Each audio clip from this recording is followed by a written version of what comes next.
Sri Gurubhyo Namaha children. Welcome to Online Teaching Academy, Ekalaiva. Social Science, Class 8. In history, we are going to learn a lesson, the Nationalist movement from 1885 to 1919. So, in the last session, we have seen about the revolt of 1857. It was a major uprising and it was also called the first war of independence. But it was not successful. It was suppressed by the British. Even though this was suppressed by the British, there was a resentment against the colonial rule among the Indian people.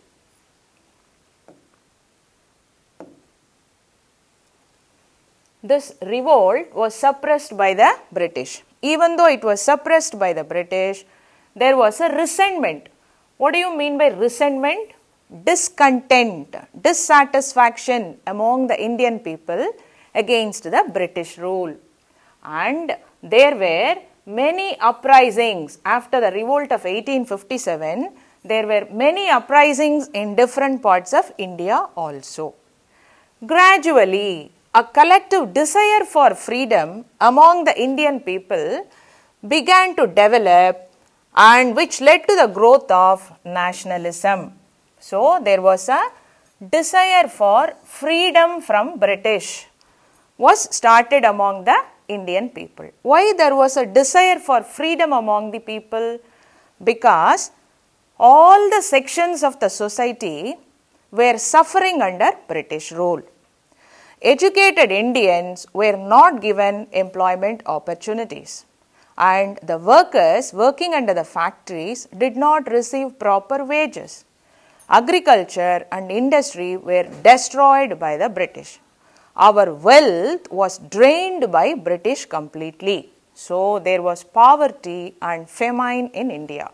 So, there was a desire for freedom from the British rule began to develop among Indians.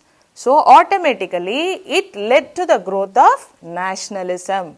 What is nationalism? Supporting our own nation, treating India as a one nation, having a thought of India as a one nation. Okay, this is called nationalism. That is maintaining sovereignty. Sovereignty means self-rule, self-governance. Okay, that type of feeling started to emerge among the Indian people. So, we will see in this session what are all the factors responsible for this unified and shared vision. Let us see one by one. The first factor was awakening of Indians. So, the European scholars like Max Muller, James Prinsep and William Jones began to take interest in India's ancient past. They wanted to know about our India's ancient past. So, what did they do? They took to reading and translating ancient Indian texts like Vedas and Upanishads. So, they started to translate the Indian texts like the Vedas and Upanishads to know about our India's ancient past. So, as a result of this effort, our people also came to know about the prosperity of India, how our India was during the ancient Indian past history. So, Indians rediscovered their country's rich cultural heritage and began to take pride in it. So, there was a feeling of nationalism among the Indian people after knowing about the India's ancient past. So, this was also one of the reasons which is responsible for the increased feeling of nationalism. The next factor is the impact of Western education.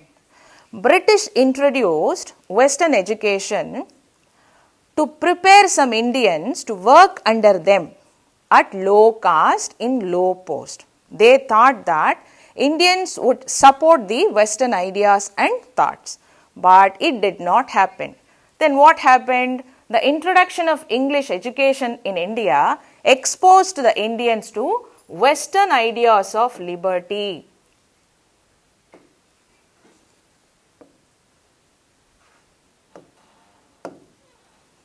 So they got the ideas of liberty, democracy and nationalism. So they became aware of nationalist movements in Europe and America, and they were inspired by the French Revolution and the American War of Independence, and they got the ideas to wage similar struggle towards the British, which were there and who was dominating India. So the French Revolution and the American War of Independence inspired the Indian people. The Indian people got some ideas to struggle against foreign domination in India by learning the ideas from French Revolution and the American War of Independence. The next factor which increased the feeling of nationalism among Indians was growth of press and literature. This also played a very important role in the nationalist movement. So the rise of English and vernacular newspapers. What is vernacular newspapers? Regional newspapers, that is newspapers which were issued in the regional languages. So these English and vernacular newspapers published anti-Indian essays which were published by which was issued by the British. They highlighted, that is how the people of India were exploited by the British policies. They highlighted those policies and people came to know about what is happening in the country. So the rise of English and vernacular newspapers in India enabled the spread of nationalist ideas among the people. And writers like Bankim Chandra Chatterjee, Rabindranath Tagore and Bal Gangadhar Tilak inspired people from their poetry, writings, essays, and they created a bonding, they created a national bonding among the people and encouraged them to unite against British. So from their writings, they created a nationalist feeling among the people, and a nationalist bonding was created among the people, and they invited the people to work together against this British rule. Next factor is unification of the country. Actually, British introduced roadways, railways, postal and telegraphic departments to administer their government in an efficient manner. But it was benefited, that is, people got benefits from these departments. People who were settled in various parts of the country travelled together. So they got an opportunity to meet each other and they contacted each other, they shared their feelings so that they came to know about the exploitation of the British. Finally, they had a conclusion that the British was responsible for all their sufferings. So, this improved communication was developed between far-flung places in India and led to a wider sharing. They shared their feelings about the British with each other. So this unification of the country by introducing rail and road networks helped the people to share the feelings about the British rule. And the next factor is economic exploitation by the British. How we were exploited by the British. See, the establishment of colonial rule in India was accompanied by economic exploitation.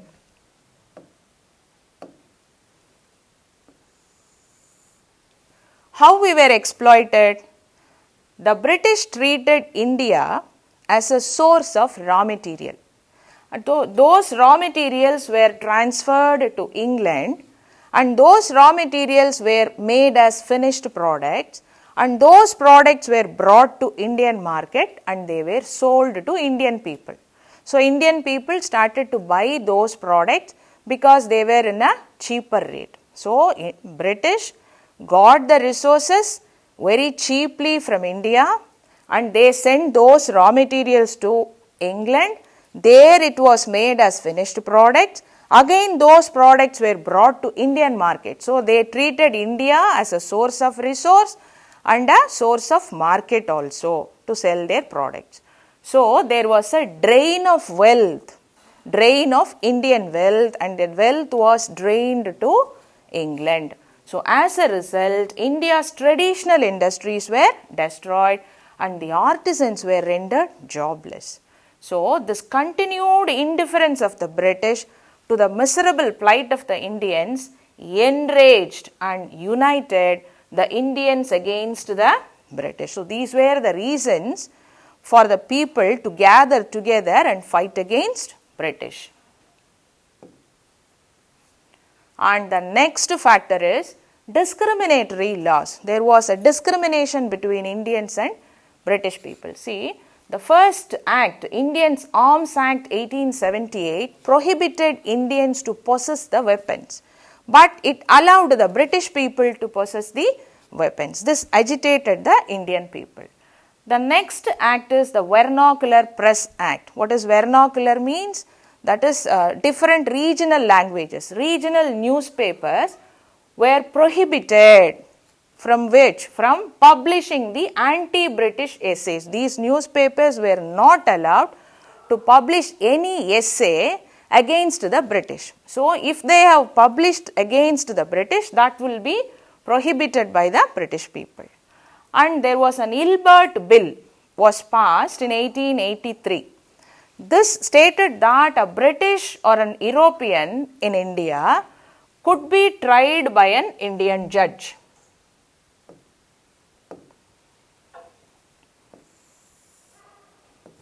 British or a European in India could be tried by an Indian judge. That is, this gave the provision for Indian judges to try a case involving Europeans, but it was not accepted by the European community.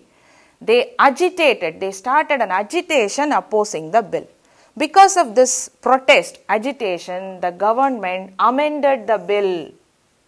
Okay, so the educated Indians felt humiliated at the action of the government. So finally, the Indians came to know that there won't be any justice. They could not expect any justice from the British. So these were the reasons for the growing feeling of nationalism in India. So we have come to the end of this session, children. Thank you. We will meet in the next class. To receive our online lessons, press the subscribe button and you will be getting the updated videos. Thank you.